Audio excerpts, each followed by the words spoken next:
2 দিন পর ছুটিতে যাচ্ছি, কিন্তু সেই আনন্দটা আর উপভোগ করতে পারছি না। কারণ হচ্ছে অ্যাপ্লিকেশন। প্রতিবার ছুটিতে যাওয়ার আগে অ্যাপ্লিকেশন লিখো, ছুটি থেকে আসো অ্যাপ্লিকেশন লিখো, কোথাও যাও অ্যাপ্লিকেশন লিখো, খেতে বসো অ্যাপ্লিকেশন লিখো, খেতে না বসো অ্যাপ্লিকেশন লিখো, মানে সব জায়গায় অ্যাপ্লিকেশন।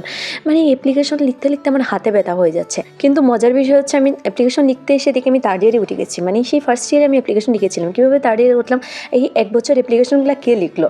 আসলে আমার আশেপাশে যারা থাকে তাই আমার অ্যাপ্লিকেশন লিখে দেয়, সেজন্য আমাকে অ্যাপ্লিকেশন লিখতে হয় না। যাই হোক, অ্যাপ্লিকেশন লিখতে তো বসেছিলাম, কিন্তু আমি আর অ্যাপ্লিকেশন লিখতে পারিনি, কারণ কপি পেস্ট করতে গিয়ে যার অ্যাপ্লিকেশন দেখে লিখছিলাম তার নামই আমার জায়গায় লিখে ফেলেছিলাম। তো সেই অ্যাপ্লিকেশন আমি লেখা হলো না, এবং কলেজ ছুটি হয়ে গেলো, আমি আবার চলে যাচ্ছি। এই অ্যাপ্লিকেশনটা রুমে বসে পরে লেখা যাবে। এমনিতেও অ্যাপ্লিকেশন লিখলে আমার হচ্ছে 2বারের বেশি লিখতে হয়, কারণ হচ্ছে আমি প্রচুর ভুল করি। Man is mortal.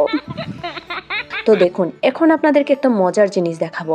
আপনারা ফি নিতে চান? আপনারা কি সমুদ্র সৈকতে যেতে চান? না, সমুদ্র সৈকতের কোনো দরকার নাই। যদি আমাদের কলেজের মধ্যে একটা ক্যাম্পাস থাকে আপনাদের, সমুদ্র সৈকতের কি দরকার? এরকম কলেজে আসার সময় একবার পা ভিজাবেন, মনে হবেন যেন আপনি সমুদ্র সৈকতে হাঁটছেন। আবার যখন কলেজ থেকে ফিরে যাবেন তখন আবার এরকম পা ভিজে ভিজে যাবেন। তারপর দেখাবো এখন হচ্ছে আমাদের এই কলেজের সামনে সেই মাঠ, সেই বিখ্যাত মাঠ, যে মাঠে হচ্ছে একটু বৃষ্টি হলেই একদম পানিতে ভেসে যায় এই মাঠ। আর যে মাঠে হচ্ছে 24 ঘন্টা ছেলেপেলেরা খেলাধুলা করে, মানে কানটা একদম ঝালাপালা করে দেয়। এখন চলে আসছে হচ্ছে আমাদের সেই বিখ্যাত হোস্টেলে। আমাদের হোস্টেলটা খুবই সুন্দর। এরকম সুন্দর সুন্দর ফুলের গাছ থাকলে কার না হোস্টেল ভালো লাগবে বলুন তো? কি সুন্দর একটা জবা ফুল ফুটে আছে, আমি দেখে জাস্ট আমার যত দুঃখ ছিল সব দুঃখ মুছে গেছে। বিশ্বাস করুন, আমার আর এখন কোনো দুঃখ নাই।